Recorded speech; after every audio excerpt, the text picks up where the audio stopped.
兄弟们，今天我来到了布鲁克林呐。Guys, today I'm in Brooklyn. Immigration and Customs Enforcement is here, catching people.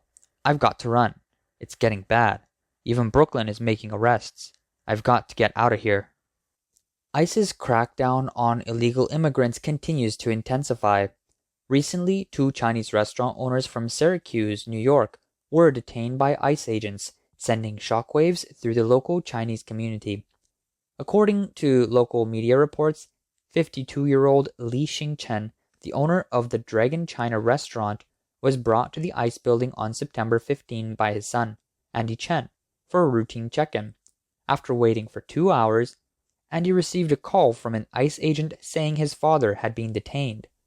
ICE spokesperson Marie L. Ferguson stated that Chen has faced a deportation order since 1994, and after exhausting all appeal options in 2012, he was about to be forcibly returned to his home country.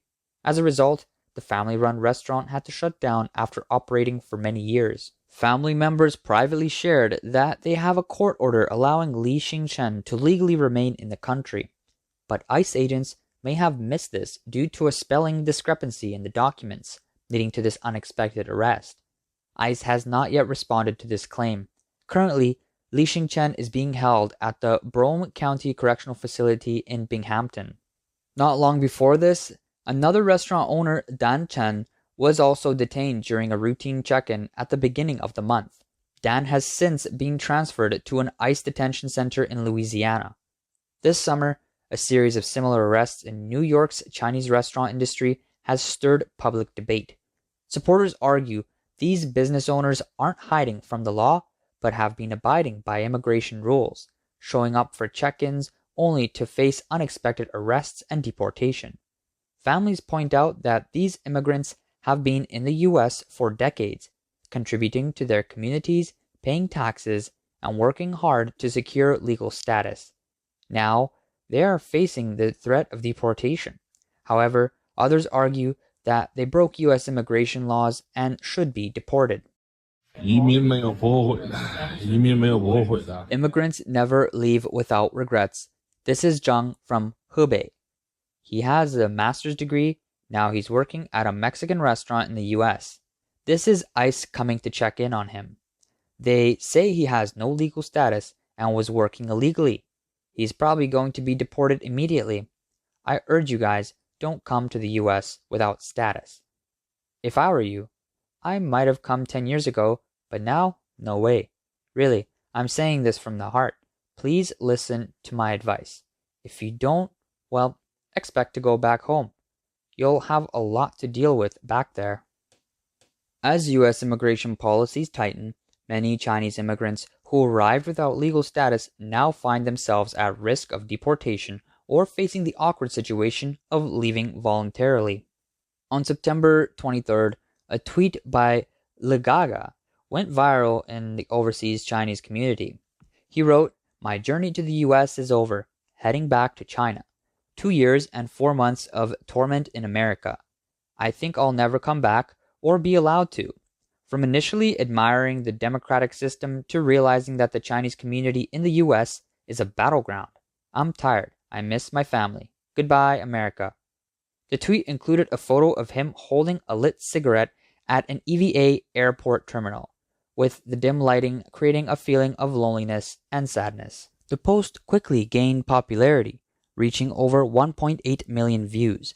Following that, Legaga posted several updates and tagged his profile with "On the way back to China," turning his return into a live-streamed event that captivated many viewers. His follower count surged from just over 7,000 to nearly 10,000, making him a hot topic in the overseas Chinese community and sparking widespread debates about immigration dreams, the Chinese community, and personal struggles. On September 27th at 5:17 a.m. Eastern Time, Legaga posted an update. "I've just landed in a coastal city in China, and I've successfully passed through customs. I have my passport, and customs didn't ask me anything. Was I taking myself too seriously before? I've re-downloaded Twitter. After picking up my luggage, I'm in a great mood. It's been over 60 hours since I last took my medicine. Goodbye, America. You were great, but I wasn't worthy of you, nor of the Chinese community that has already settled there. I just hope I don't get summoned in the next few days. Though Lagaga has made it back to China, it's unclear whether any consequences await him. Some online commentators speculated when villagers go abroad to work, customs always confiscates their passports, sometimes even with the village leader having to pick them up. Why wasn't this handled with him? Well, looks like he's a model returnee that the authorities encourage. It seems that Lagaga's return has already been noticed by people in China using VPNs, and it's likely that Chinese authorities are already aware of the situation. As one commenter pointed out, his return fits the Chinese government's needs, and his criticism of the US-Chinese community is something the government would welcome. He might even be seen as an example for others to follow. Earlier on September 26th, Lagaga tweeted, "What's meant to be will be. What's not can't be avoided. I'm preparing to return to China from a third country. No matter if I'm detained, fined, or forced to write an apology, I'll accept it." His words showed concern about possible punishment upon his return. Then on September 24th, he posted, "What's going to happen when I return? Besides my cross-border situation, I've done other things that the Communist Party dislikes. I've heard from unreliable sources that I won't be able to avoid at least a 15 days of detention. This suggests that after returning to China, he might face at least 15 days of administrative detention, which is a common outcome for those deported after failed cross-border attempts, especially if their actions in the US involved politically sensitive matters." Lagaga's sudden rise to fame isn't only because he's the first person to publicly cross the border to the US and then voluntarily return to China, but also because of his sharp criticism of the Chinese community in the US. In another tweet, he wrote, "After passing through this door, it'll be very hard for me to step foot on American soil again. Right now, I feel like I hate America, but can't let it go. My circle isn't that high. I can only interact with the Chinese community, and the people I've met tell me that the level of shame here is higher than back home, higher than my familiar circle." His words reveal that the internet conflict he's facing. He's disgusted by the deceit with the Chinese Communist Party, but still longs for the freedom he associates with America. This statement has sparked controversy, with some followers sympathizing with his situation, saying language barriers and illegal status trapped him with the Chinese community. Others bluntly pointed out, he's probably returning because he's out of options. The language barrier has limited his opportunities, and he's stuck in Chinese circles. He can't stand being there, but he has no other choice. Many new immigrants face this. Some even speculated that Lagaga may have been offered returning expenses by immigration authorities, and that his homesickness was just an excuse.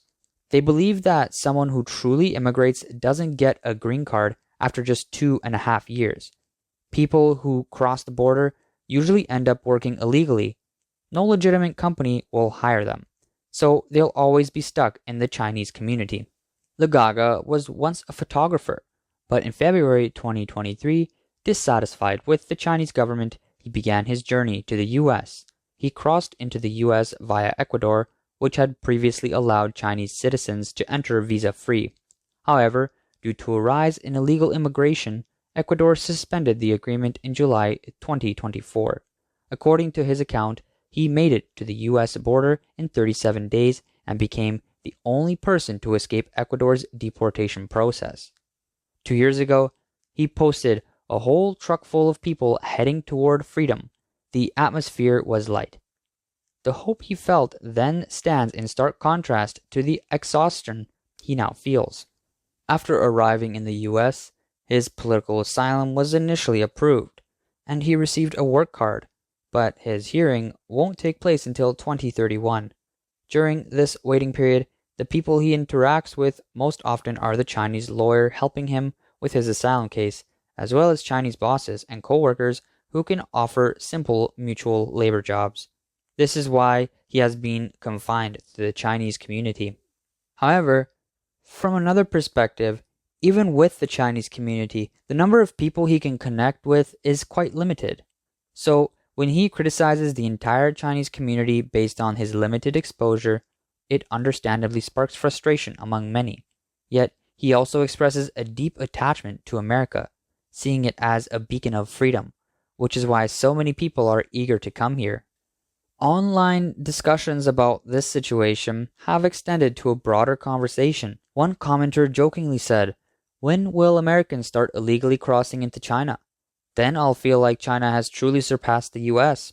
Or maybe the whole world will want to go to China to study and immigrate without needing huge subsidies or fake displays."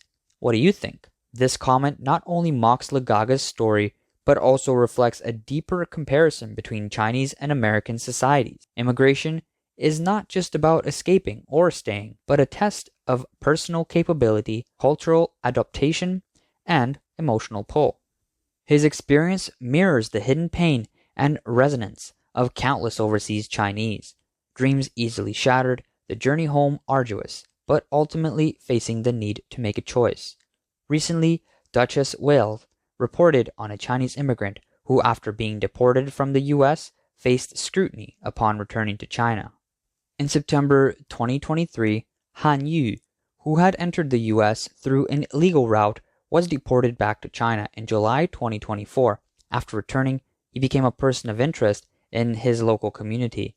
Just before the CCP's September 3rd military parade, officials visited his community to ask if he was still in contact with any anti-government figures from his time in the US. They advised him to stay off certain websites and not speak out of turn. This is the treatment that those who return after illegally crossing the border face. Having escaped to the US once shows disloyalty to the party, and naturally, they become sensitive individuals that the authorities monitor. Let's take a look at Han Yu's experience. In 2022, Han Yu worked as an hourly laborer in the Guangdong factory when he was first hearing about illegal crossing method. With his income low during the COVID lockdown, life was tough. The success stories circulating within his circle enticed him. They claimed, "You can climb mountains and cross seas and make 30,000 in a year." Unlike political escapees, Han Yu was frustrated with the difficulty of making money in China. He had experienced his house being demolished and had been scammed by a building contractor who ran off with his wages. He had tried to start small businesses, but nothing worked. In his 30s, he managed to scrap together enough money to pay for his journey. After arriving in the US, Han Yu applied for political asylum and received a social security number and a C8 work card that allowed him to work legally. He worked diligently in New York and California, doing jobs in restaurants and massage parlors. He quickly stood out and saved some money. His asylum case was successfully heard for the first time, and his second hearing was set for 2026. However, in June 2025, ICE raided his workplace in Los Angeles, and he was arrested along with several co-workers working illegally. They were sent to a detention center in Texas and entered the expedited removal process. Under U.S. new policy, immigrants without 2 years of residence proof can be quickly deported without seeing a judge, unless they go through a fear screening and claim that returning to their home country poses a risk, in which case they may be granted asylum. Han Yu's case wasn't seen as proof that he feared returning to China. He was more afraid of being deported with a bad record, which would prevent him from re-entering the US for 10 years. So he chose voluntary departure. He bought a ticket from Los Angeles to Hong Kong, then crossed into Shenzhen. Upon entering Shenzhen, Han Yu underwent strict customs checks. Customs officers noticed he had returned from the US to Hong Kong, but didn't have a US visa. When they learned he had entered the US illegally, they repeatedly questioned him about who had helped him cross into the US and apply for status. They also checked his phone records to see if he had ever spoken out against China. According to him, he was interrogated by customs for an entire day. Han Yu said, "I guess they think I'm a traitor, so they're checking everywhere. Maybe they're worried I met spies targeting China while I was in the US. They're looking into everything, even checking what I said online, possibly related to national security. But while I was in the US, I never participated in any protest, and I have no criminal record. My accounts on Weibo, Douyin, and others are mostly just for browsing. After they saw that they couldn't find anything, they let me go. Han Yu mentioned that he wasn't very interested in politics, and perhaps that's why his asylum application in the US wasn't approved. After returning to China in July, Han Yu wasn't heavily punished, but the community came by several times to ask if he had kept in touch with anti-government individuals in the US or smuggling agents. He vaguely denied it. I don't know them well, don't even know their full names. It's better not to say too much. Han Yu reflected that his lack of political sensitivity led to his asylum failure, but it also helped him avoid bigger problems. He knows a few other people who illegally crossed to the US and returned to China. Some were fined, but no one faced serious punishment. Han Yu told a Duchess Wheeler reporter that before deciding to cross the border, he didn't have high expectations of the US. He only tried it after seeing people around him succeed. However, after working in the US for over a year, he gradually grew fond of the life there. The charm of the US is that labor brings wealth. Your effort and reward match perfectly, he shared. He switched jobs a few times, starting by doing odd jobs at Chinese businesses. After getting used to the environment and buying a car, he moved to a local company. He felt his English was decent, he was willing to work overtime, and he didn't mind hard work. So his income far surpassed that of his lazy peers. After deducting daily expenses, he was able to save money. He said, the paths in China are too limited. No matter how hard you work, it's the same dead-end salary, and you're often deducted for no reason. Manual labor can't get you far, but in the US, even physical labor can lead to a decent life. Han Yu expressed a strong desire to return to the US, learn a skill, and apply for a regular job, work visa, to start a new chapter in life. Han Yu was ultimately deported back to China, but many Chinese immigrants in the US still chose to remain under the radar, quietly working illegal jobs, stubbornly chasing the elusive American dream. Are there people in the US who work illegal jobs for their entire lives without needing legal status? Yes, the majority of them are from Fujian. They come from cities like Fuzhou, Changle, Fuqing, Lianjiang, and Putian. In the US, their goal is simple: work, earn money, save for retirement, and eventually return home. Most of them are in New York. Why? Let's do the math. Working a job that earns tens of thousands of dollars a year. After 10 years, they've saved up hundreds of thousands. That's money they've saved, not what they truly earned. Let's put it this way. What they save ends up being spent back home. I don't know if you'd want to live like that. It's really hard. I feel for them. Despite the hardships, this group of Chinese immigrants still believes it's all worth it. After all, in China, young people without connections struggle to even find a job that can support a family. The competition is fierce, and opportunities are scarce. The American dream, however, has never been easy to achieve. In recent years, the tightening of US immigration policies has affected not only cross-border immigrants like Han Yu, but also those with tourist or student visas, who now face more intense scrutiny at immigration checkpoints. 26-year-old Susan Hu is one such case. She received a tourist visa in 2023, but was detained by US Customs for over 12 hours when entering the US this past summer, and her visa was immediately canceled. Susan had long dreamed of immigrating to the US, as many of her relatives had already invested in US immigration and urged her to follow.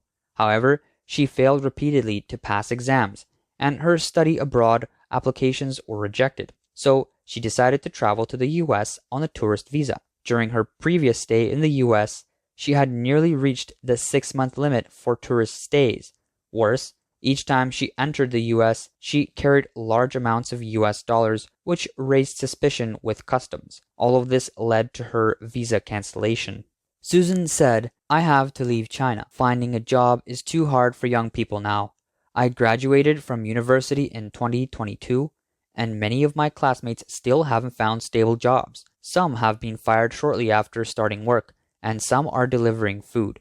When I was in the US, I noticed there were plenty of job opportunities. I saw that even gas station workers could make tens of thousands of dollars a year.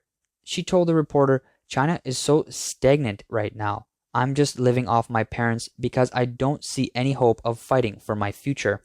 Whether it's the Chinese restaurant owners deported, or those like Li Gaga, Han Yu, or Susan, who chose to return home or try alternative paths, these stories intertwine to form a complex puzzle of Chinese immigration.